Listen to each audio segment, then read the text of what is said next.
On June 21st, the sun shifts into the sign of Cancer, signaling the start of summer in the northern hemisphere and the start of winter in the southern hemisphere. Just like we track the cycles of the moon from new to full, we can track the cycles of the sun. The word solstice translates to sun standing still and is a significant and sacred turning point that will bring a shift in energy. In the northern hemisphere, we have the longest day of the year and the highest expression of the sun's energy, but this energy will start slowing, moving inwards, and the days will get shorter as we head towards the autumn/fall equinox. In the southern hemisphere, we have the shortest day of the year and the lowest expression of the sun's energy. After this, the energy starts becoming more expansive, and the days get longer as we move towards the spring equinox. We are all one, we are all connected, and we all live on the same planet, so to some extent we will all feel these energies in different ways. Read about the significance for both the summer and winter solstice below and how you can use the energy. Summer solstice, Northern Hemisphere. The summer solstice is the highest point of energy for the year. We are bathed in the full power of the sun and everything is illuminated. The sun is where we receive our life force energy. It is where we get our power and sustenance. Without the sun, there would be no life. Under the summer solstice, we are all going to be given a boost of power and a boost of energy in order to complete our goals and to get to work on creating whatever it is that we desire. We are going to be guided to illuminate areas of our lives that have been hidden, and we are going to be encouraged to step forward for all of the world to see. Whatever seeds we have planted during the spring equinox will now be in full bloom, and we will be able to reap the rewards of our harvest. This is a powerful time for manifestation work, to give thanks to the sun, and to recharge our own life force energy. Doing things that make us feel alive and getting out in nature are all great ways to honor this special time of year. While the summer solstice is a perfect time to celebrate the sun, the giver of life, there is also a deeper knowing that autumn is coming, and eventually we, along with Mother Earth, will have to shed, release, and let go in order to be reborn. If we look to nature for guidance, everything is alive and vibrant under the sun. But soon enough the leaves will start to turn brown, and we will enter into a new point in the cycle of life and death. Life is forever changing, and nothing ever stays the same. While our time under the rays of the warm sun is beautiful and bright, eventually we will reach a point where we have harvested and expressed ourselves all we can, and the time will come to retreat within. Winter solstice, Southern Hemisphere. The winter solstice is the lowest point of energy for the year. It is a time when everything is in a state of stillness and rest. While the trees are bare and there is no movement outwards, there is a lot of energy working behind the scenes. The winter solstice can be referred to as the dark night of the soul. It is a time when darkness reigns, however this is not necessarily a bad thing. We need the darkness in order to acknowledge the light. We need the darkness so we can go within and discover who we really are. This is a time of dormancy in our outer world, but this is just so we can heal. This is just so we can take the time to rest and recharge our batteries. Since the autumn equinox we have witnessed death. We have witnessed the falling leaves, we have witnessed the animals withdrawing for hibernation. Now it is the time to honor all that has been and all that was, and to heal and let go of any lingering emotions from the past. This is really a time to sit and be with who you are and where you are. This is a time to bring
Hello and welcome to another episode of your Human Service News and Information. I'm Hassan Rashid, your host, and I'll be here with you for approximately 25 more minutes. It's excellent being here with you, and it's such a great achievement to come into your lives like we do here daily at CCTV. With that, I extend a universal cordial of goodness and peace out to you, and that is peace be unto you.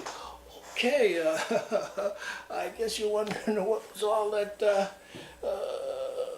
commotion at the beginning of the broadcast. Well, there was two videos I played, and the first was a video which was a depiction of the spiritual significance of the summer solstice. You know, today is the 21st of June, and that is the day when the sun reaches its highest point in the sky, and it's known as solstice.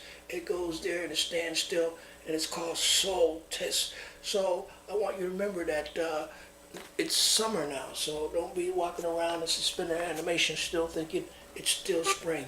It is officially summer, and the video marked that. That was the beginning of summer, June 21st. June 21st. And the second video was a short snippet of Juneteenth. You know, yesterday was Juneteenth, and the folks will be celebrating Juneteenth for the rest of the week throughout Massachusetts, Eastern Mass, New England, etc., etc. As a matter of fact, all over the United States. And what the folks are trying to do, they're trying to get the president to make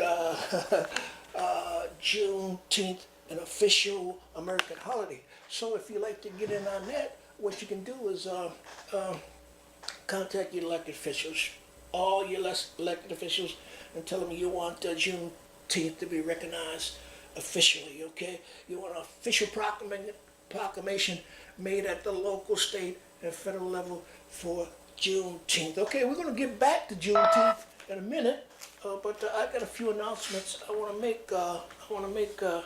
Right here.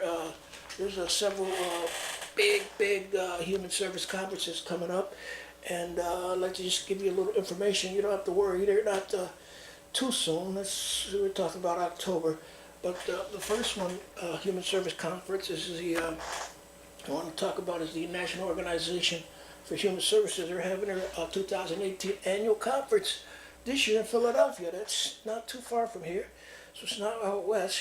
Normally they're out west, but this year the National Organization of Human Services is holding their 2018 annual conferences in Philadelphia this year. That's October 24th to the 27th, so you still have time to prepare for that. If you'd like to present at this event, if you'd like to make a presentation, you can go to www.nhsdc.org, or if you'd like to inquire about hotel arrangements, registration, etc., etc., you can go back to that website I just mentioned. That's www.nhsdc.org. Okay, that's the National Organization for Human Service 2018 annual conference. Okay, and the second one that I had here is the 2018 fall conference of the National Human Service Data Consortium. That's acronym NHSDC. That's large case letters. Okay, so they're also having their annual fall convention in October. This is on October 17th to the 18th, 2018. In Portland, Oregon, so that they're way out west. But if you can make preparations early, you can probably get to participate in that conference. That's the 2018 Fall Conference, Portland, Oregon, October 17, 18. That's the National Human Service Data Consortium. Okay, so you got pretty time to prepare for that, and you'll be hearing more about that on Human Service News and Information right here with Hassan Rashid. And I want to tell you one more thing about human services. You know, in the city of Cambridge, they have what they call the Human Service Department. It's a municipal, not agency, but it's a part of the city. It's a department. Any type of department entity in the city, within the city, that falls under the city, is known as department. So this is Human Service Department, And the manager for Human Service Department, Miss Ellen, the honorable, the Ellen Siminoff. She's Assistant City Manager for Human Service, and she'll be here as part of the CCTV's 30th birthday bash, and that's happening late this year. That's on October 2, October 25th. And so you got plenty of time to get ready for that one. There's going to be a big bash this year. It's going to be bigger than ever, bigger than the 25th. You remember the 25th anniversary of CCTV? Well, this is going to be a big one, 30th birthday bash. So you get ready for that. It's right here at CCTV, and I guess they're going to keynote guest speaker will be the Honorable Ellen Siminoff, Manager for Human Services of the City of Cambridge. Okay, right now, a lot of the folks here in Eastern Massachusetts are celebrating Juneteenth. You know, Juneteenth was the day that it is claimed that the slaves were freed in the United States. We're going to get into that a little bit more, but I got this other video I want to share with you about Juneteenth, and you can see how happy the folks are celebrating Juneteenth in this one. I couldn't get any videos on local celebrations, not this week, but maybe in the coming weeks we'll have some video highlights to share with you about the local activities in Juneteenth, and we're going to talk about that if time permits in a few more minutes. Okay, let me see if I can get up this video for you. Okay, here we go. See how happy the folks are celebrating the day that slavery was officially.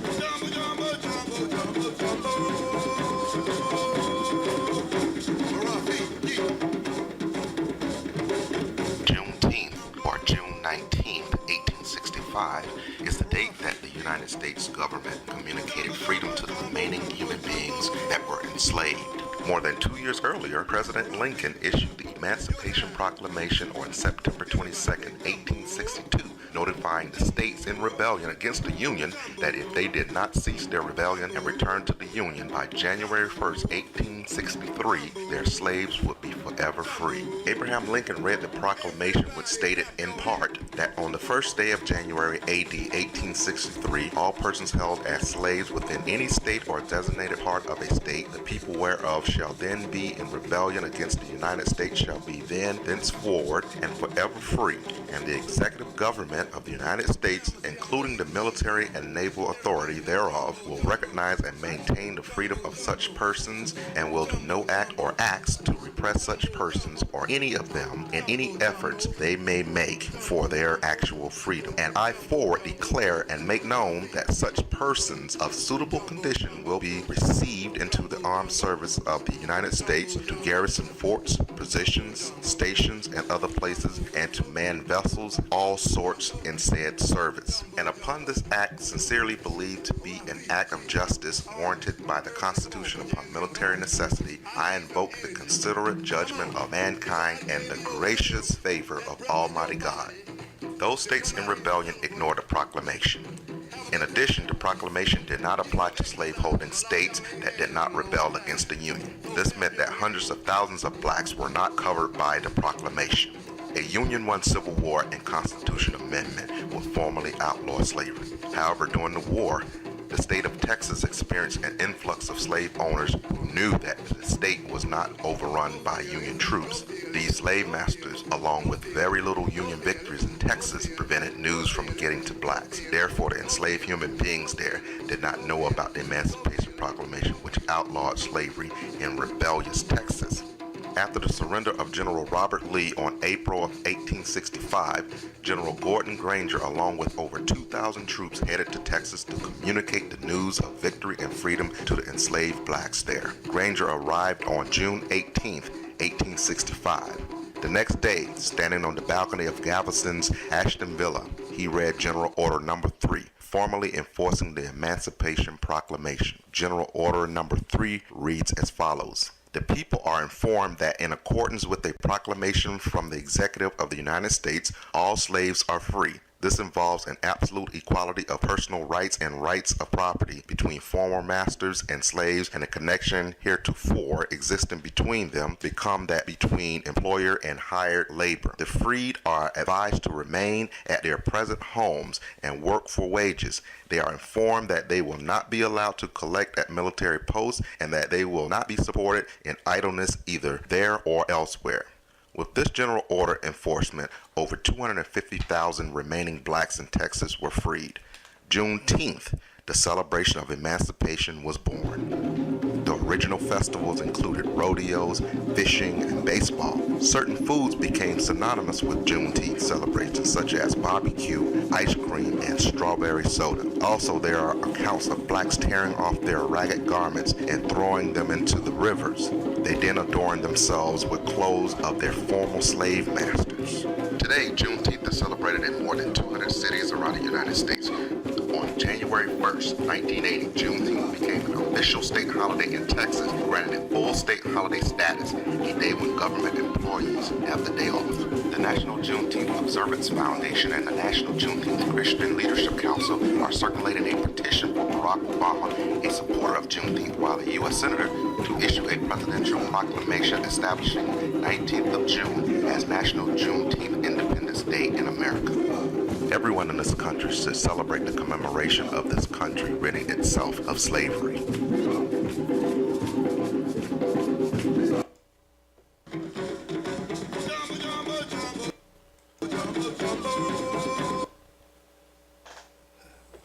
Okay, so there you have it. It's the story of Juneteenth. Okay, that's Juneteenth. And that was the day when slaves were officially free in the United States. Okay, that's one of the dates. Okay, Governor DeVal Patrick, the former governor of Massachusetts, back in on June 17, 2007. He he made a proclamation that he made Juneteenth official in Massachusetts. Okay, so Governor DeVal Patrick shook hands with children after signing a proclamation on Juneteenth in Dorchester. That was June 17, 2007.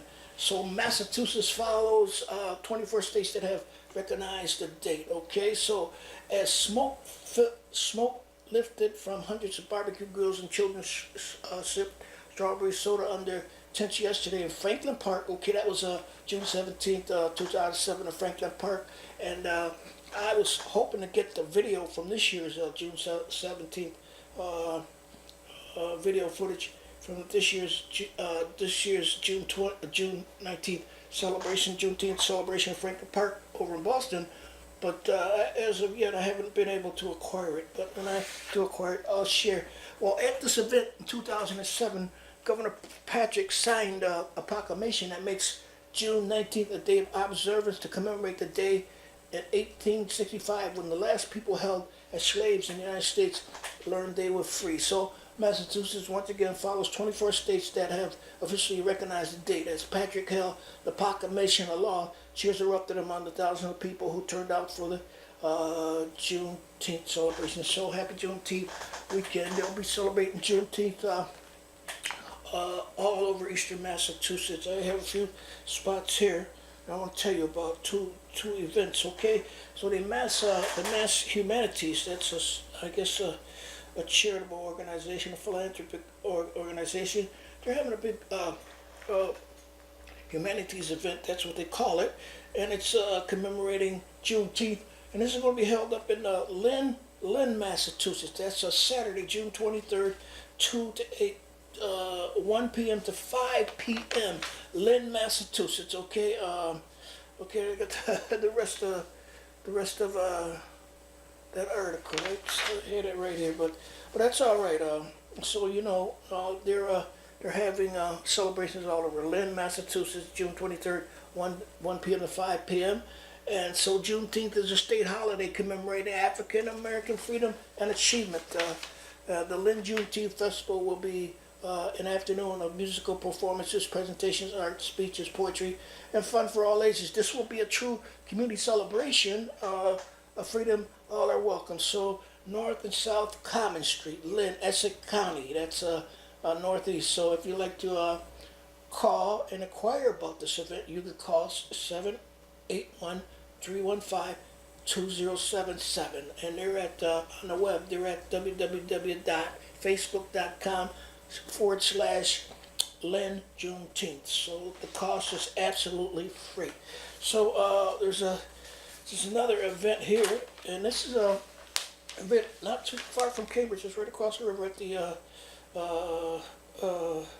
Museum of Fine Arts. That's Juneteenth, Community Day. So they're going to have a free admission for all starting at 4 p.m. on Wednesday. As a matter of fact, that's tonight. And this is a Juneteenth event at the Museum of Fine Arts, and I think this is going to be held out of doors. Okay, so you're invited to come together and celebrate creativity and freedom. Community and freedom. Creativity, community, and freedom. So that's the oldest national celebrated commemoration of Indian slavery in the United States, co-produced by Boston's Transformative Cultural Project. The night includes thoughtful discussion.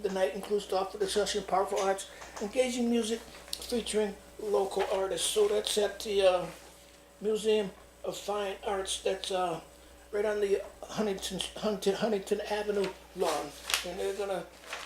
They have a sunset cinema too. They want you to see there's movies and everything. I think there's a free showing of what's the name of that movie? I can't think of it now, but there's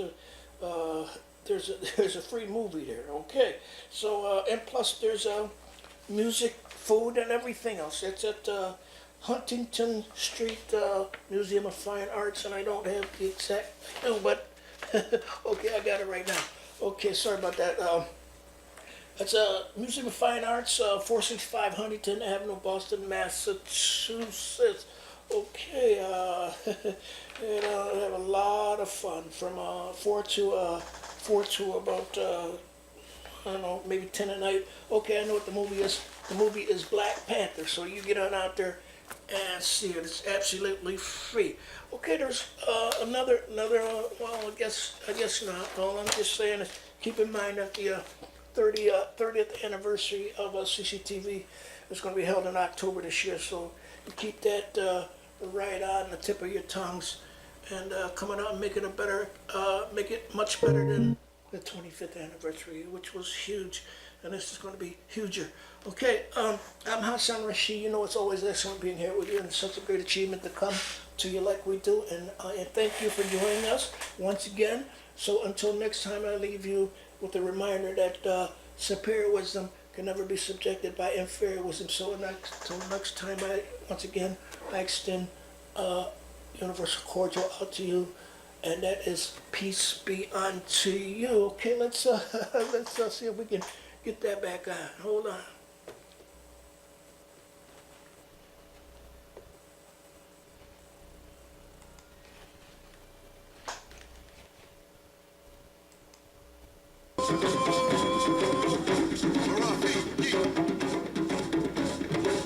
Juneteenth, or June 19th, 1865, is the date that the United States government communicated freedom to the remaining human beings that were enslaved.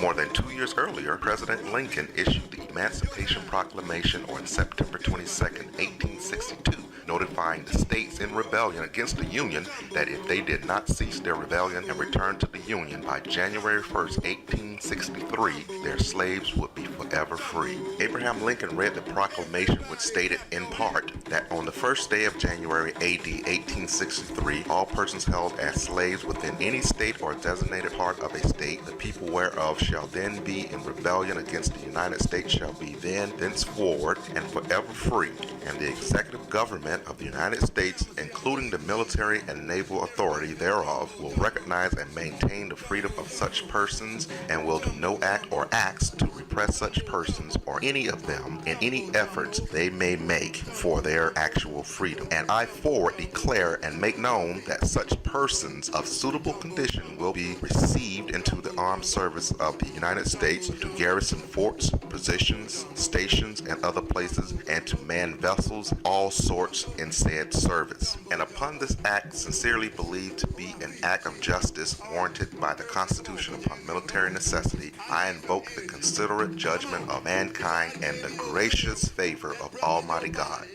Those states in rebellion ignored the proclamation. In addition, the proclamation did not apply to slaveholding states that did not rebel against the Union. This meant that hundreds of thousands of blacks were not covered by the proclamation.